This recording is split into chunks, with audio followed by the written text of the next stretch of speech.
भर्गो देवस्य धीमहि धियो यो नः प्रचोदयात्।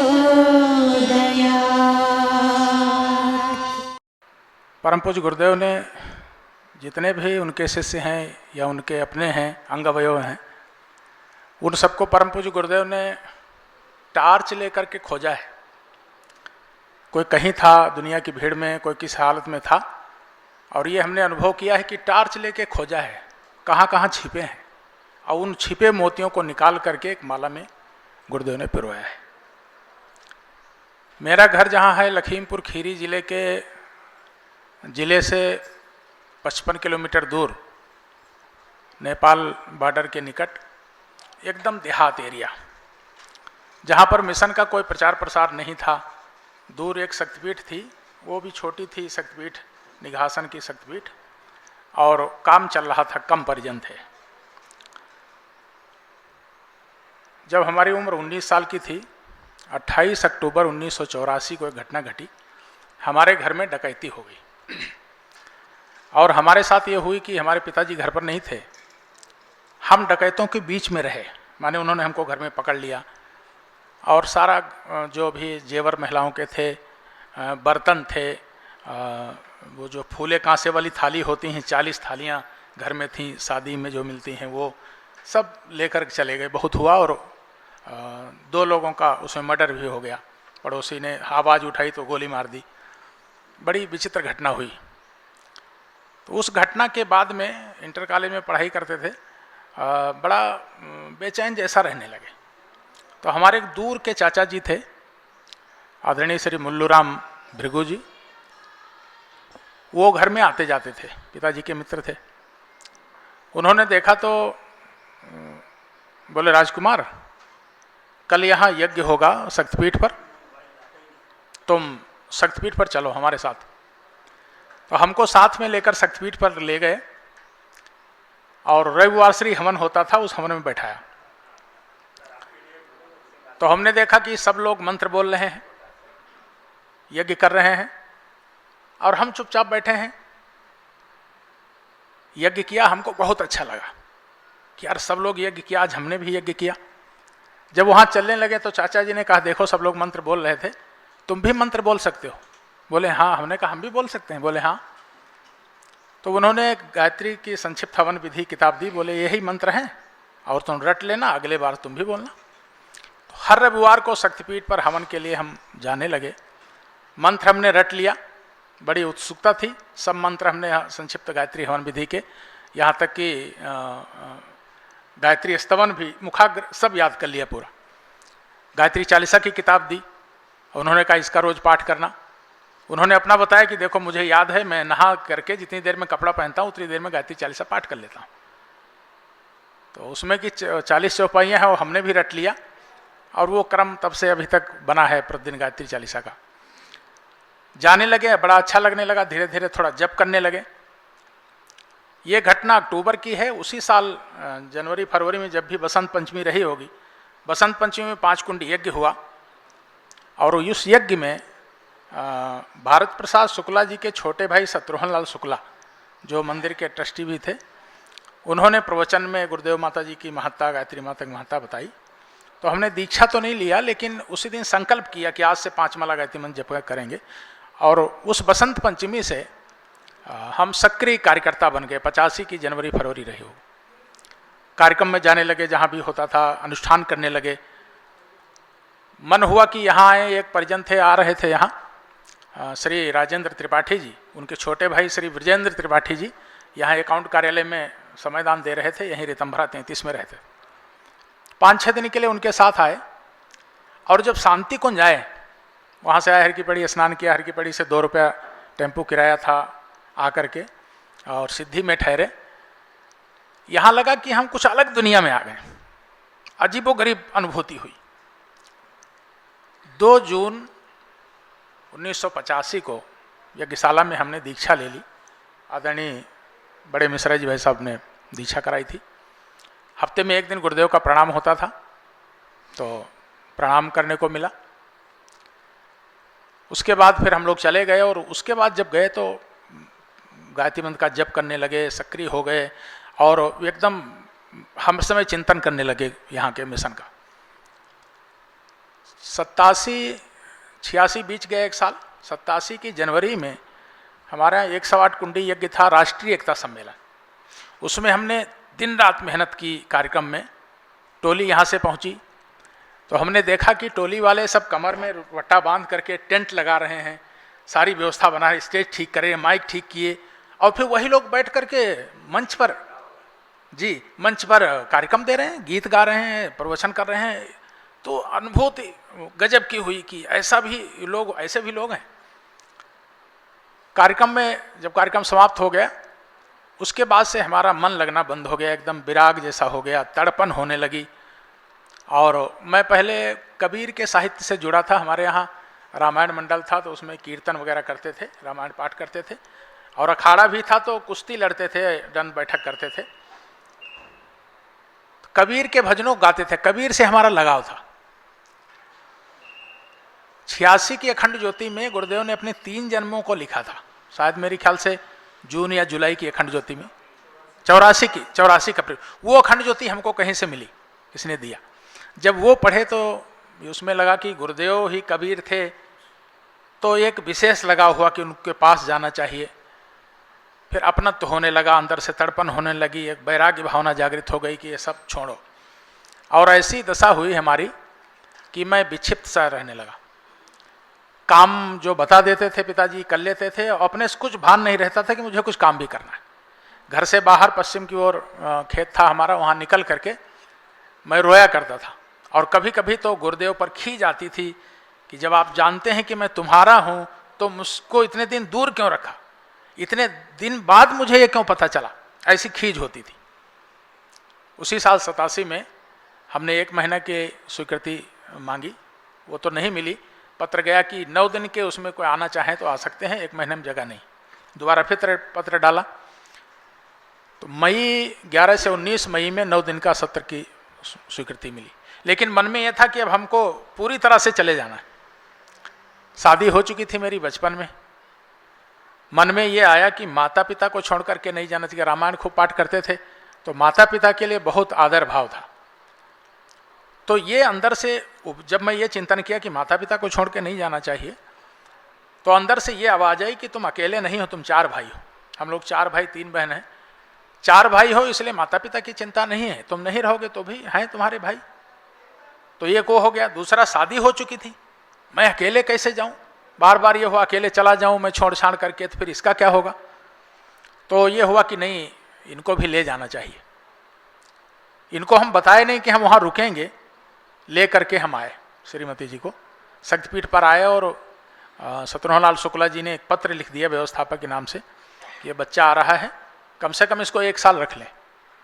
वो पत्र लेकर मैं आया, यहाँ आया और ऊपर माता जी के पास गया। 11-12 बज गया होगा क्योंकि मैं उतरा, फिर हर की पड़ी स्नान किया, फिर यहाँ आया, ऊपर गया, माता जी से मिला। फिर माता जी ने नीचे ही चौके में बैठा के भोजन करवा दिया। और फिर हम 9 दिन के सत्र में हो गए। व्यवस्थापक जी से मिले तो पत्र उन्होंने देखा, आदरणीय गौरीशंकर भाई साहब के पास भेजा। गौरीशंकर भाई ने बुलाया, हमारा इंटरव्यू लिया, कौन है, क्या जिम्मेदारी है, सब मैंने बता दिया। और उन्होंने 1 साल का फार्म उसी 9 दिन के सत्र में ही भर लिया। 9 दिन का सत्र पूरा हुआ और उन्होंने बाद में ड्यूटी दे दी और मैं ड्यूटी करने लगा कैंटीन में। कैंटीन में लेकर गए गौरीशंकर भाई साहब प्रज्ञा 1 से। जब मैं विदाई के बाद गया, बोले आओ मेरे साथ, और गए कैंटीन में, बोले सिंह साहब, देवी सिंह तोमर, ये लड़का आ गया है, आपके पास रहेगा, बोले आओ। उन्होंने कहा अरे नानूराम, ये लड़का आ गया है, इसको काम में लगाओ। नानूराम बोले आओ भाई आओ आओ, ये भगवान का काम है, भगवान का काम है। ले गए, बर्तन का ढेर लगा था और बोले ये लग जाओ, सफाई करना है, भगवान का काम है। बार बार ये शब्द जरूर कहते हैं, भगवान का काम है। तो मैं बर्तन धोने लगा और वो जो गेट है आजकल रिपेयरिंग वाला, वो वाला खुला रहता था, उसी को उधर बर्तन धोने का था। यही वाला कैंटीन था जो आजकल महिला मंडल क्लास चलता है। बर्तन धो रहा था और गेट की तरफ देख रहा था, अगर मुझे कोई बर्तन धोते देखेगा। मेरा पिताजी क्षेत्रीय नेता थे, तहसील संयोजक भी रहे जनसंघ के, मैं भी जनसंघ में जाता आता था। तो मैंने देखा कि अगर कोई ये देख लेगा नेताजी का बेटा यहाँ होटल में बर्तन धो रहा है तो क्या लोग सोचेंगे। लेकिन बाद में वो बात याद आती कि उन्होंने कहा भगवान का काम है, यहाँ सब भगवान का काम है। फिर करने लगा, 2-4 दिन किया, फिर वो मन से हट गई भावना और काम करने लगे। घर में ध्यान नहीं कर पाता था तो घर के बाहर जाकर के सुबह सूर्योदय समय खड़े होकर के, एक बरगद का पेड़ था, खड़े होकर के सूर्य का, उगते हुए सूर्य का ध्यान करते रहते थे। अंदर से बड़ी आह्लाद महसूस होता, ऐसा लगता था गुरुदेव हमारे साथ हैं और गुरुदेव का संरक्षण है, ये खूब होता था। मेरे एक चाचा जी थे, थोड़ा दबंग थे, उनसे पिताजी ने कहा होगा आजकल ये लड़का काम नहीं करता है, क्या पूजा पाठ में लगा रहता है। नवरात्रि आने वाली थी, जंगल से कुसा काट करके लाया, उसकी चटाई बना रहा था बैठ करके जप करने के लिए। तो चाचा जी ने कहा ये क्या कर रहे हो? तो हमने कहा इस पर बैठ के जप करेंगे, कुसा है, कुसा की चटाई। उन्होंने एक उदाहरण किया कि एक जंगल में हिरन चर रहा था, उसको कस्तूरी की गंध आई, खूब भागा, कहीं नहीं मिली तो भगवान उसकी गर्दन पकड़ के उसके नाभि में छुआ दिए, बोले देख तू कहाँ घूमता है, तेरे ही नाभि में कस्तूरी है, तो भगवान तो यही है, तुम कहाँ जाते हो, किस बाबा जी के चक्कर में पड़ते हो। तो एक दिन की घटना है, सवेरे सवेरे 4 बजे मुझे स्वप्न हुआ। स्वप्न में मैंने देखा कि हमारा घर सरयू नदी के किनारे है। हम लोग सब नाव चलाना जानते हैं क्योंकि उस पार भी खेत हैं, फसल लाना है, घास लाना है, चारा लाना है, तो नाव चला लेते थे। तो हमने देखा कि हम नाव चला करके उस पार गए और उस पार नाव किनारे लगा दिया और किनारे लगा करके हम नीचे उतर के गए। तो देखे कि पश्चिम उत्तर कोने से एक बहुत बड़ा तूफान उठा है, काला काला बादल, बहुत तेज आंधी जैसा जैसे उठता है वैसा उठा हुआ है। तो देखे कि 2 लोग, गुरुदेव माता जी, खादी कपड़े पहने हुए, और बोलते हैं बेटा भाग जा, तूफान बहुत तेज आने वाला है, इसमें बचेगा नहीं, भाग जा।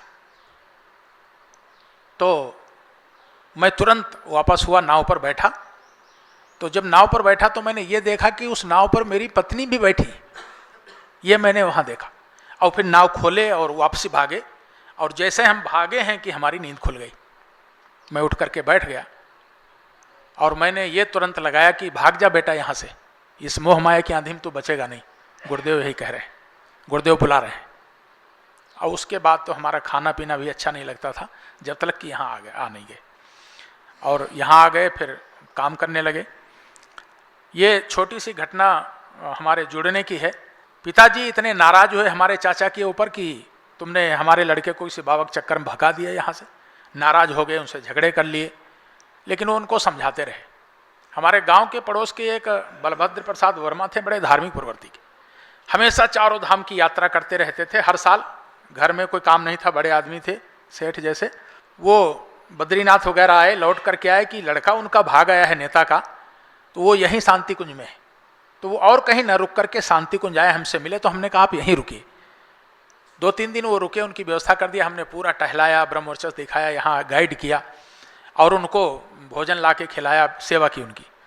और जब यहाँ देखा तो उन्होंने इतना, क्योंकि वो भक्त अंदर से थे, तो ऐसा महसूस किया, बोले राजकुमार मैं रामेश्वर गया हूँ, मैं पुरी गया हूँ, मैं 4 धाम किया हूँ, मैं एक तीर्थ नहीं छोड़ा हूँ, लेकिन जो मुझे यहाँ शांति मिली है और कहीं शांति नहीं मिली। अब मैं संकल्प लेता हूँ इसके बाद मैं कोई यात्रा नहीं करूँगा, आऊँगा तो शांति कुंज आऊँगा। और उसके बाद वो जुड़ गए, दीक्षा ले लिया और यहीं आकर के हर साल अनुष्ठान करते थे, रुकते थे, आने लगे।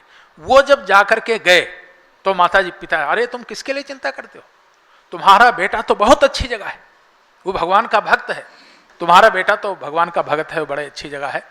थोड़ा सा उनको तसल्ली हुई। 1 साल बीत गया, 1.25 साल बीत गया। तो शक्तिपीठ से बस आ रही थी यहाँ गुरु पूर्णिमा में, तो हमारे माता पिता दोनों उस बस में यहाँ आए कि आखिर देखें किस बाबा के चक्कर में है, कौन सा आश्रम है, कहाँ है। यहाँ आए तो गुरु पूर्णिमा में तो माहौल इतना रहता है खुशनुमा और इतनी भीड़, आए रुक गए, देखा यहाँ तो आश्चर्यचकित, कुछ बता नहीं पाए। हम कैंटीन में उस समय काम करते थे, खूब मेहनत करना पड़ता था। गुरु पूर्णिमा में तो दिन रात काम करते थे, उस समय लेबर कोई नहीं रहते थे। तो पिताजी ने देखा, हमने उनको समझाया। यहाँ देख करके वो बोले कि अब ठीक है, अब तुम जो तुम्हारा मन करता है वो करो, जो गुरु जी कहें वैसा करो, अब मेरी कोई शिकायत नहीं रहेगी। और वो इतना प्रभावित हुए, माँ पिताजी दोनों लोग दीक्षा ले लिए। दीक्षा लेकर के गए, वो भी गायत्री मंत्र जप करने लगे। 1.5 साल बाद मैं घर गया, और जैसे घर गया तो मैंने तुरंत कार्यकर्ताओं को बुलाया और कहा कि हम वहीं सरयू नदी के किनारे 5 कुंडी यज्ञ करेंगे। तो पूरे क्षेत्र में एक माहौल बना, इतनी ज़बरदस्त भीड़ हुई कि वो बहुत शानदार सफल यज्ञ रहा। और यज्ञ जैसे हुआ तो मैंने तुरंत वहाँ प्रज्ञा मंडल की स्थापना की, पिताजी को उसमें बनाया, 5 लोगों का, और हर गुरुवार को हवन करना। वही चाचा जी जिनसे झगड़ा हो गया था, हमने कहा आप ही हवन कराएंगे, 2-4 दिन हवन करा देंगे, फिर सीख जाएंगे, करने लगेंगे। तो ऐसा एक माहौल बना कि सब लोग जुड़ गए, परिवार जुड़ गया, धीरे धीरे सब लोग आने लगे। जब हम गए यहाँ से तो हमारे जो ताऊ जी थे वो बड़े तांत्रिक थे, दुर्गा की साधना करते थे, तांत्रिक थे। उन्होंने कहा बेटा तो कौन है तेरा गुरु, कौन सा मंत्र बताया है, किस देवता की उपासना करता है? तो मैंने उनसे कहा कि मेरे गुरुदेव, मैं थोड़ा परिचय दिया और ये कहा कि गायत्री के बड़े सिद्ध साधक हैं, मुझे गायत्री मंत्र की दीक्षा दी। तो उन्होंने कहा अच्छा गायत्री की दिया है? बोले बेटा गायत्री तो आद्य शक्ति है, तो बहुत अच्छी जगह है। बोले हमारे पुरखों को तूने तार दिया तो बहुत अच्छी जगह है बेटा, निष्ठा के साथ करते। इंटरमीडिएट में ही, पढ़ाई के समय में ही कुछ अच्छा करने की दृष्टि से एक चरित्र निर्माण समिति का गठन किया था कि लोगों का चरित्र ऊंचा उठे तो निश्चित रूप से परिवर्तन आ सकता है। उसमें साथियों को सहमत किया था, कई पढ़ने वाले विद्यार्थियों को, और प्रतिदिन बैठा करते थे एक एकांत जगह में, कभी गीता का पाठ, कभी रामायण का पाठ, कभी किसी और साहित्य का पाठ करते थे। पर वो कैसे चले, कुछ साहित्य के लिए भी जरूरत पड़ती थी। तो उस समय सन 78 में 2 रुपये प्रति सदस्य से जमा कराते थे मासिक, उससे वो खर्चा चलता था। एक दिन कहीं जा रहे थे तो रास्ते में गाड़ी में पेट्रोल भराना था, तो पेट्रोल पंप पर गए। वहाँ उनकी केबिन में पेट्रोल पंप भराने के बाद पैसे देने वहीं गए जहाँ उनका केबिन था। वहाँ देखा कुछ पत्रिकाएं रखी थी अखंड ज्योति की, तो उनसे ऐसी बातचीत चल पड़ी। गुरुदेव के 2-4 सदवाक्य लगे दिखाई पड़े उनकी केबिन में, उनके मालिक के। तो बातचीत चली, तो हमने कहा हम भी चरित्र निर्माण समिति चलाते हैं और इसके लिए साहित्य की ज़रूरत है। तो उन्होंने 7-8 अखंड ज्योतियाँ उठा करके दे दी। तो हमने कहा क्या पैसा दे दें? बोले नहीं, ले जाओ आप। इस बात ने प्रभावित किया, कुछ नहीं कहा, कुछ पैसे कोई बात नहीं की, चले आए। आकर के अपना क्रम चलता रहा, धीरे धीरे विस्तार होता गया। ये मैनपुरी जिले की बात है, भोगांव, और उसके बाद फिर इटावा, औरैया, इनमें भी 2-3 शाखाएं उसकी खोल दी। मुख्यालय मैनपुरी बना रहा और क्रम चलता गया, विस्तार होता गया। विद्यार्थियों में ही संपर्क, क्योंकि विद्यार्थी थे तो विद्यार्थियों में ही संपर्क करते थे। उन पत्रिकाओं में जब देखा, युग निर्माण भी थी, अखंड ज्योति भी थी, तो उसमें देखा युग निर्माण योजना मथुरा लिखा है। तो एक दिन मथुरा गए, वहाँ से मथुरा ज़्यादा दूर नहीं है, 5-6 घंटे का रास्ता है। मथुरा गए और ये सोचा कि जो इनको लिखते हैं उनसे मिलेंगे।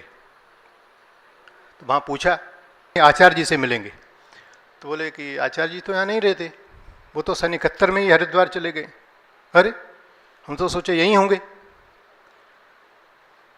कोई बात नहीं, चले आए, प्रणाम करके पंडित जी का प्रणाम किया, यज्ञ किया इत्यादि, और चले आए। फिर क्रम चलता रहा। मन में वैराग्य की बड़ी इच्छा होती थी, लगता था सब बेकार है।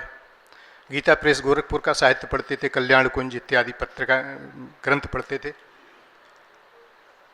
तो मन में ये हुआ कि किसी सन्यासी को गुरु बना लिया जाए, पहुँचे हुए सन्यासी को, तो कल्याण हो जाएगा, ये तो बेकार है सब कुछ।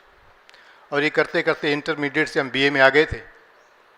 और एक दिन एक साथी को बताकर, केवल एक मित्र को बताकर, हम नैमिषारण्य चले गए। नैमिषारण्य चले गए और वहाँ उस समय बड़े प्रख्यात संत थे स्वामी जी सरस्वती, जो सी अध्यात्म विद्यापीठ के पीठाधीश्वर थे, संस्थापक थे। आज भी सबसे बड़ा आश्रम वहाँ उन्हीं का है। उनके पास गए, से बातचीत किया, बोले बहुत अच्छी बात है, बहुत अच्छा काम कर रहे हो। और उनसे दीक्षा भी ले ली। उन्होंने कहा साहब संसार में नहीं जाना चाहते, यहीं साधना करना चाहते हैं, बोले कीजिए। नैमिषारण्य में उस बियाबान जंगल में गोमती नदी के किनारे एक गुफा उन्होंने निर्धारित कर दी हमारी साधना के लिए। साधना करना शुरू हो गया। कुछ ही दिन बीते थे, जब घर नहीं पहुंचे लोग परेशान हो गए। पहले दिन से सोचा हो सकता कहीं दोस्त के यहाँ चले गए हों, किसी रिश्तेदारी में चले गए हों, वहाँ ढूंढ खोज की गई, नहीं मिले। तो फिर सब बहुत दुखी हुए। फिर हमारे दोस्त को तलाशा गया, उससे बातचीत करते थे, अध्यात्म की चर्चा करते थे, उनसे पता करते हैं। उनसे पूछा गया तो उन्होंने बताया तो नहीं, बोले मालूम तो है, लेकिन वो आएंगे नहीं। तो बोले नहीं, उनको लाना तो पड़ेगा क्योंकि माँ की हालत बहुत ज़्यादा ख़राब है, मरणासन स्थिति हो गई। और मैं गोमती नदी के किनारे वहीं गुफा पर था, देखा कि वो श्रीमान जी आ गए और बोले कि घर चलना पड़ेगा। घर के लिए तो आए नहीं थे, ये तो संसार है, घटनाएं घटती रहेंगी। जिस उद्देश्य के लिए भगवान ने भेजा वो काम करने दीजिए। आप तो समझदार, आपको समझाना चाहिए था, आप समझाई नहीं घर वालों को। बोले हमने बहुत समझाया पर कोई घटना न घट जाए, ये देख करके मैं चला आया।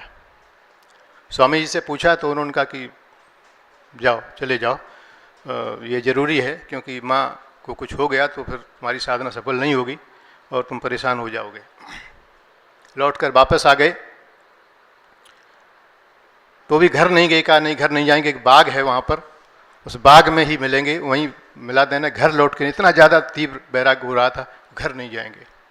लेकिन फिर घर के सब लोग आ गए कि चलना पड़ेगा, चलो चलो चलो, तुम जो बताओगे, जहाँ कुटिया बताओगे वहाँ बना देंगे, लेकिन लौट चलो। लौट गए।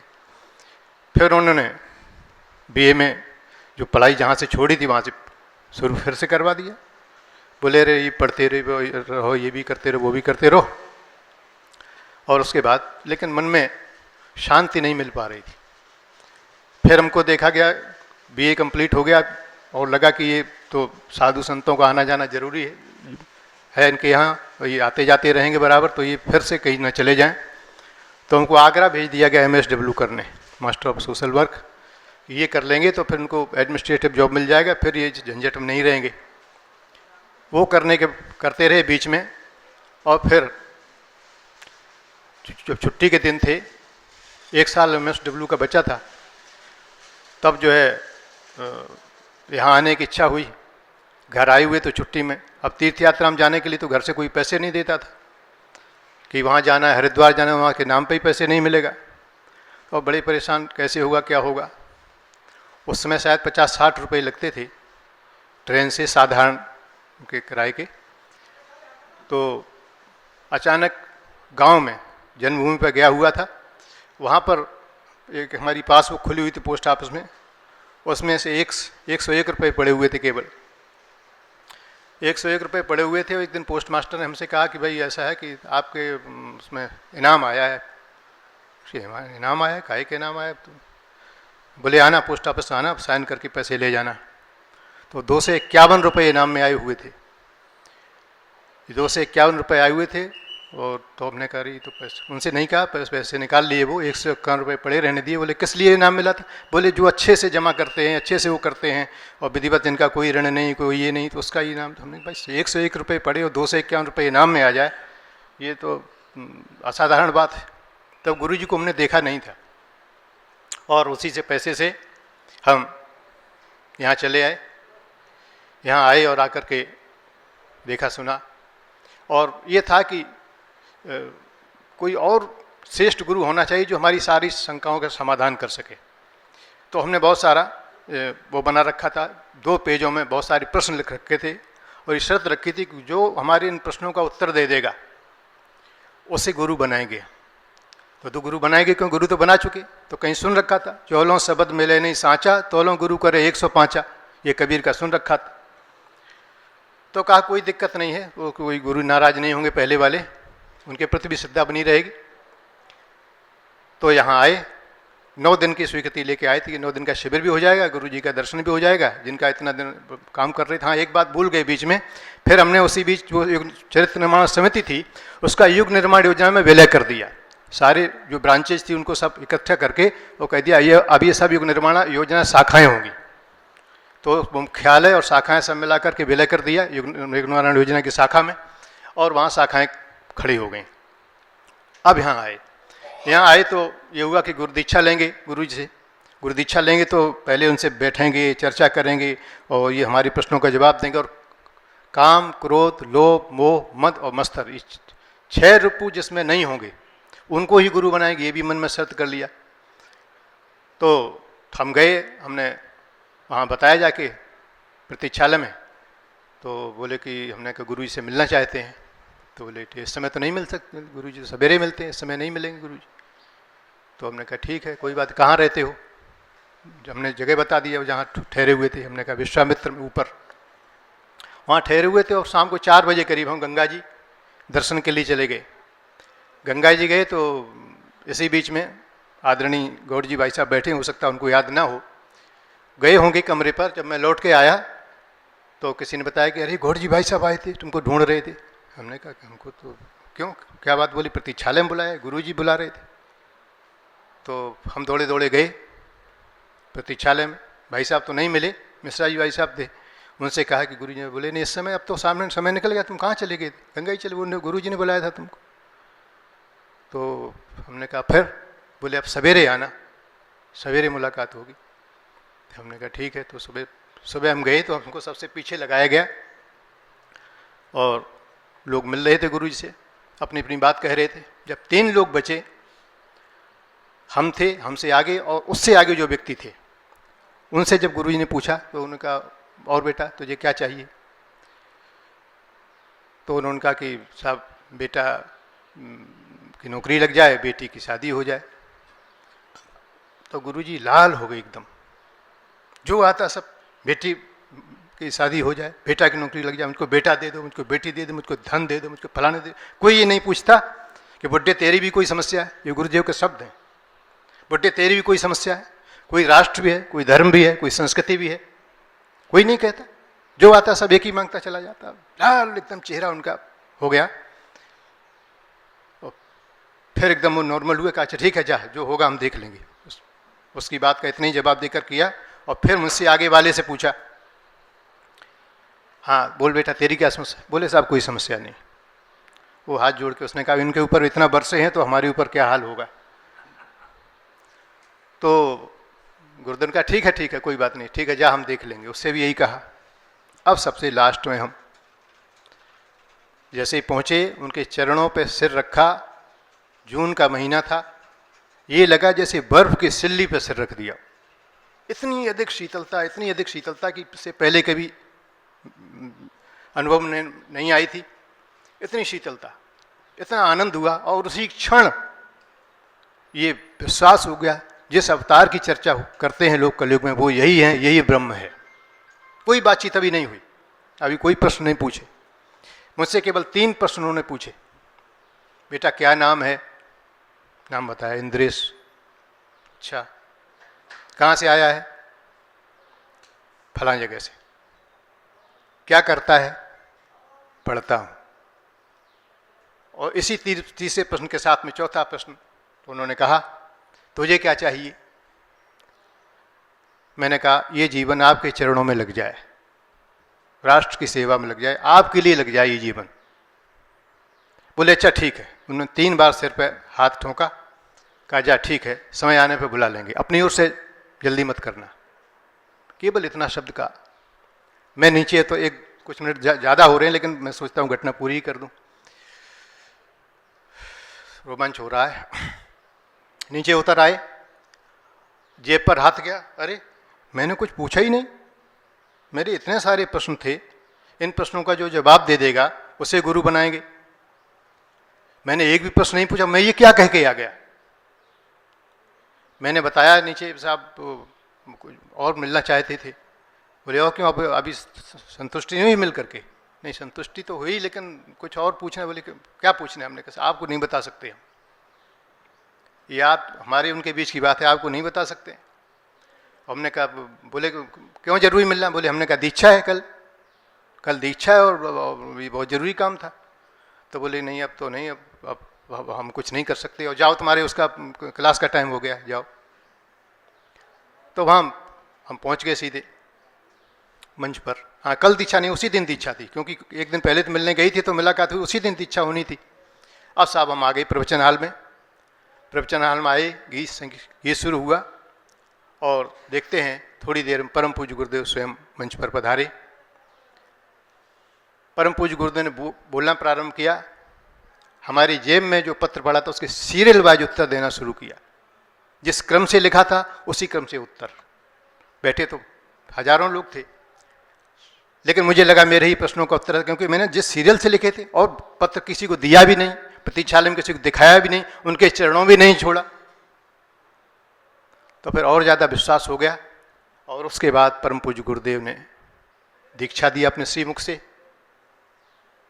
तत्पश्चात यहाँ से चला गया, पढ़ाई पूरी किया, सर्विस के लिए अप्लाई किया, और उसी बीच में यहाँ 1 वर्ष का संविधान दे दिया कि सर्विस का चलता रहेगा, आएगा तो देखा जाएगा, नहीं आएगा तो कोई बात नहीं, यहीं के लिए समर्पित हैं।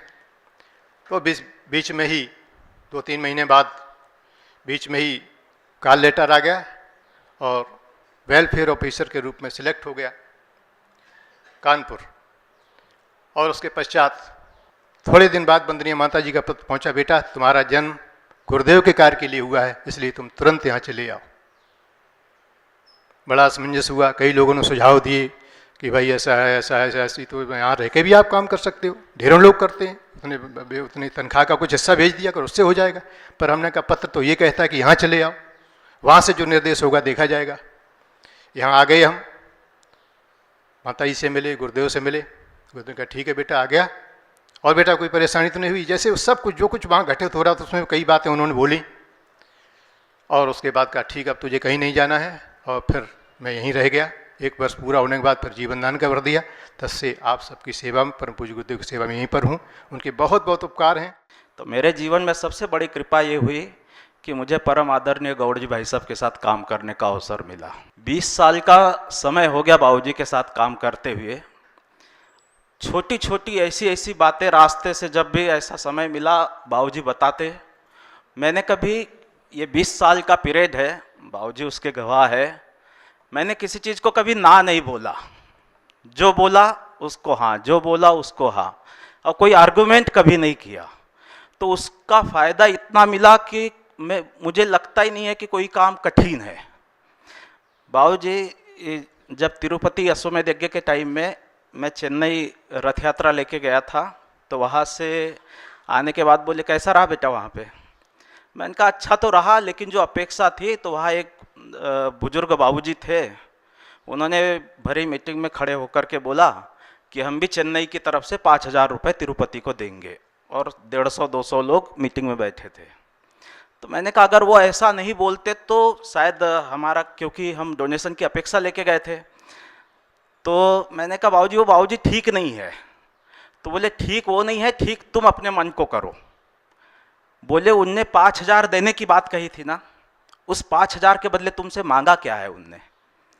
बोले जीवन में अच्छा मैनेजमेंट अगर करना है तो पहली बात तो कभी शिकायत मत करना, और दूसरी बात किसी कार्यकर्ता के विषय में कभी कुछ नहीं बोलना, क्षेत्रीय हो या केंद्रीय हो या जो भी अपने साथ काम करते हो। एक बार क्या हुआ, श्रद्धेय डॉक्टर साहब का कार्यक्रम बेंगलोर में था युवा ग्रुप का, और उस डॉक्टर साहब इंग्लैंड में थे। तो वहाँ हमारे युद्ध ग्रुप वाले भाई लोगों ने पहले कुमार स्वामी, उस समय चीफ मिनिस्टर थे, डिप्टी सीएम येडियुरप्पा थे, अब दोनों से कांटेक्ट किया। वो दोनों भी हवा नहीं लगने दे रहे थे, क्योंकि ना उनको गायत्री पता था ना कुछ पता था। अब उसके बाद में बाबूजी ने मुझे यहाँ से भेजा। तो मैंने कहा बाबूजी ऐसा ऐसा है, और शुक्ला जी का फ़ोन आ रहा है, बाबूजी के पास भी आया। तो बोले एक काम करो, तुम वहाँ पे चतुर्वेदी जी गवर्नर है, उनके पास जाओ। तो मैं चला गया राजभवन में। वहाँ गया तो उन्होंने बोला भाई साहब आज ही चतुर्वेदी जी चेंज हो गए, आज मतलब रामेश्वर ठाकुर जी आ रहे हैं गवर्नर के रूप में। और माननीय रामेश्वर ठाकुर जी गुरुदेव के बहुत परम प्रिय शिष्यों में से रहे हैं। तो अब मैंने फिर वो हो गया, तो उनने बाबूजी ने बोला अब तो थोड़ा लंबा होगा, तुम बसवराज पाटिल जी के पास में बात करो। तो बसवराज पाटिल जी कर्नाटका बीजेपी के अध्यक्ष रह चुके और अटल बिहारी वाजपेयी जी जैसा उनका जीवन रहन सहन, आज भी टाटा सुमो से ही चलते, पैजामा कुर्ता सिंपल ही पहनते, बहुत तपस्वी व्यक्ति है, बैचलर है। तो बाबूजी के उनसे यहाँ हमारे यहाँ कई बार आते हैं, लेकिन किसी को पता नहीं चलता, वो आते हैं अपनी साधना करते हैं और चले जाते हैं।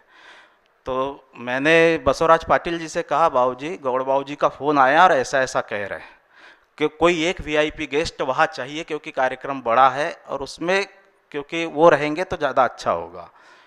तो उन्होंने कहा ऐसा है, येडियुरप्पा से मैं ज़्यादा ट्यून नहीं हूँ, तो तुम संघ के कार्यालय में चले जाओ और वहाँ जयदेव बाबूजी है, जयदेव बाबूजी से बात कर लो। मैं रात के 10 बजे जबकि उनके सोने का टाइम हो गया, लेकिन टाइम बहुत कम था, तो रात के 10 बजे हमारे एक संग्राम जी है, उनको लेकर के मैं वहाँ गया। तो वो लेट गए थे जयदेव बाबूजी, उसके बाद भी उन्होंने मतलब ऊपर बुलाया। मैंने जब गायत्री माता का कार्ड भेजा तो उन्होंने बोला बोलो। जब मैंने कहा कि ऐसी ऐसी परिस्थिति है, श्रद्धेय डॉक्टर साहब आ रहे हैं और हमारे आदरणीय गौड़ बाबूजी ने आपसे मिलने के लिए कहा है, तो उन्होंने रात को 10 बजे येडियुरप्पा जी को फ़ोन लगाया। बोले कि येडियुरप्पा, ये गायत्री परिवार वाले आए हैं, इनको सुबह सुन लेना है क्या बोल रहे हैं। तो अब उनने ऐसा बोला, मुझे उस समय अंग्रेजी वगैरह भी इतनी अच्छी नहीं आती थी, भाषा की बहुत समस्या थी।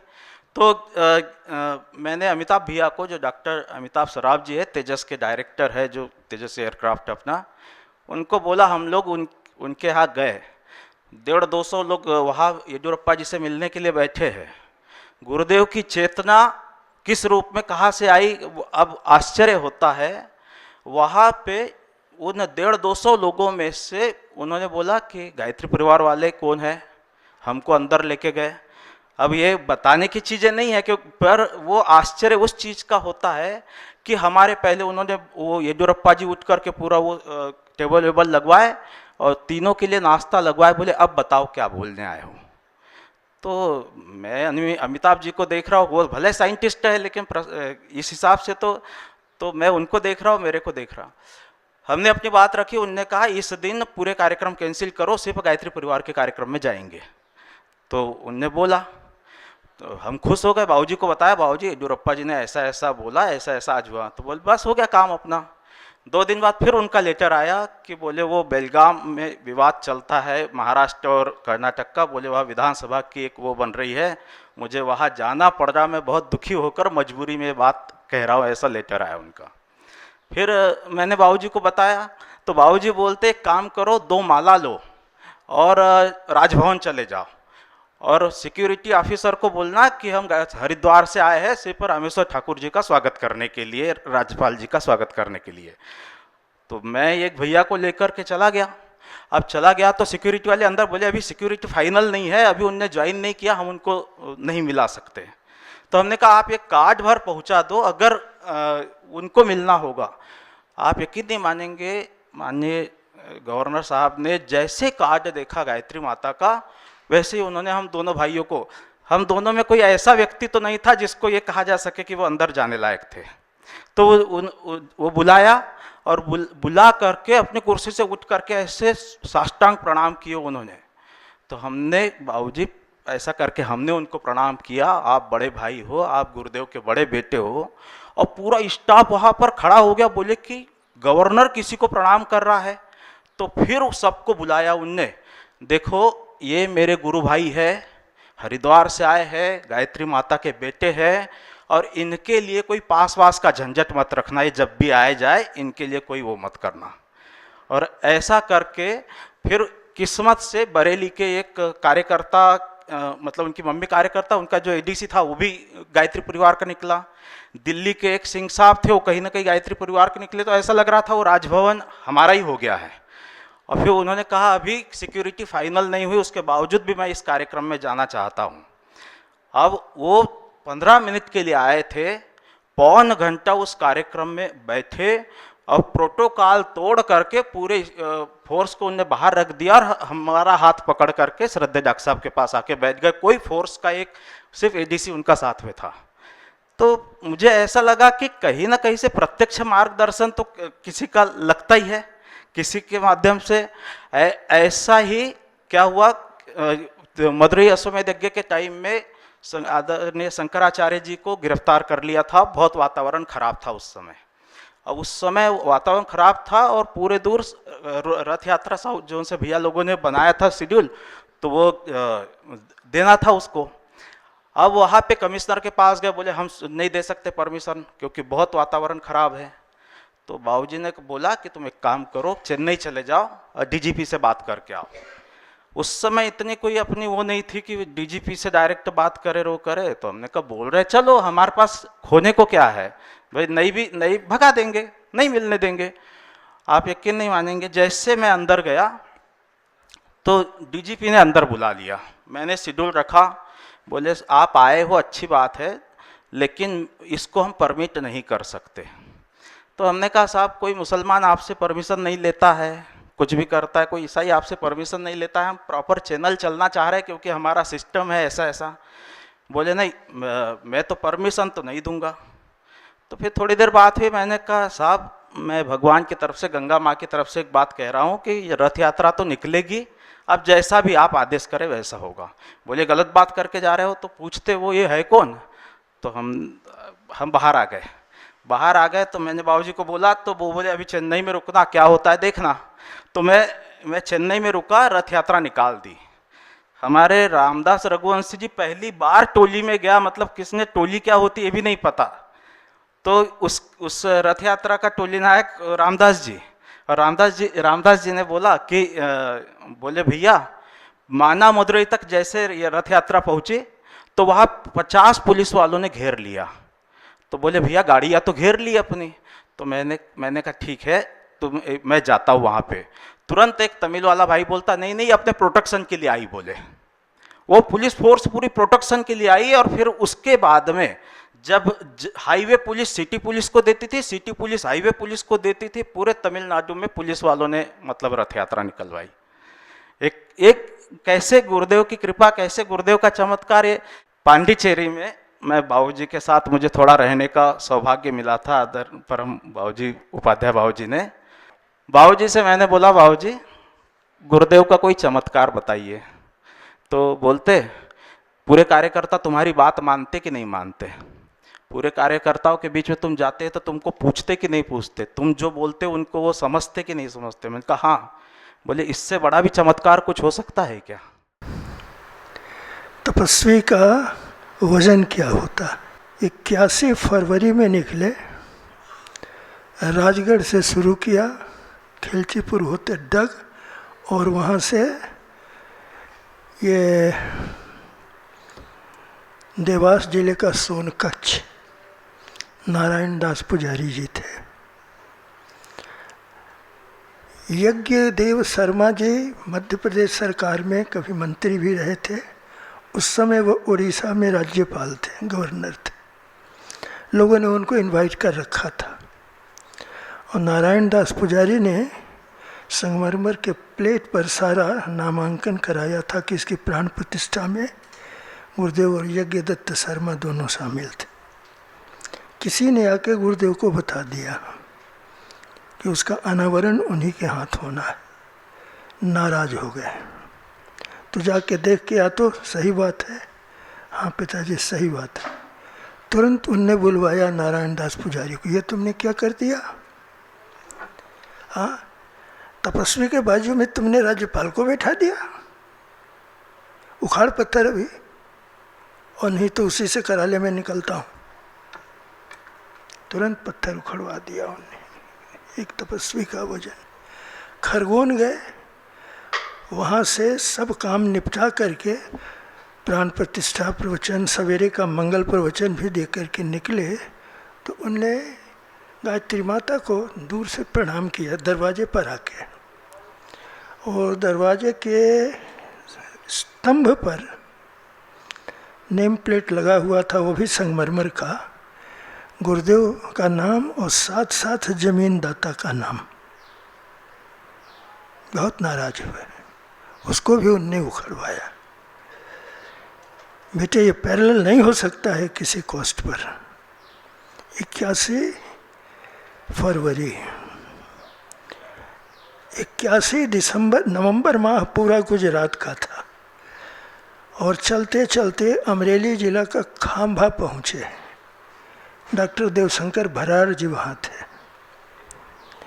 मंच जो बना था, करीब करीब 30 व्यक्ति मंच पर पहले से बैठे थे और हम लोग को डिनार की प्रतिष्ठा करके आ रहे थे वापस। गुरुदेव ने देखा, मंच पर जाते उन्होंने कहा, आप लोग कौन हो? हम लोग इस नगर के हैं, ब्राह्मण समुदाय के हैं। उनका कोई ब्राह्मण नहीं, कोई विद्वान नहीं, ये तपस्वी का मंच है, आप सब नीचे जाइए। 1 मिनट रुके, सब हक्का बक्का हो गए। भराड़, उतारो इन सबको नीचे।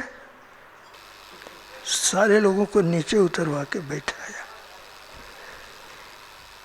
81 दिसंबर फिर मध्य प्रदेश के दौरे पर थे, छत्तीसगढ़ नहीं बना था। बरम केला की प्रतिष्ठा करके हम लोग संबलपुर चले गए और संबलपुर से लौटते धनसिर एक जगह है, वहाँ की प्रतिष्ठा करते हुए भटगांव, जहाँ के आदित्य जी अभी आपके जोन में हैं, वो उसी स्कूल में शिक्षक थे, बोधराम साहू भी। और बिना विश्राम के गुरुदेव को मंच पर आना था क्योंकि देर हो गई थी। वहाँ लोगों ने सारंगढ़ के राजा को बैठा रखा था ऊपर मंच पर सोफा दे करके। गुरुदेव आ तो गए, फिर पूछा उनने, आप कौन?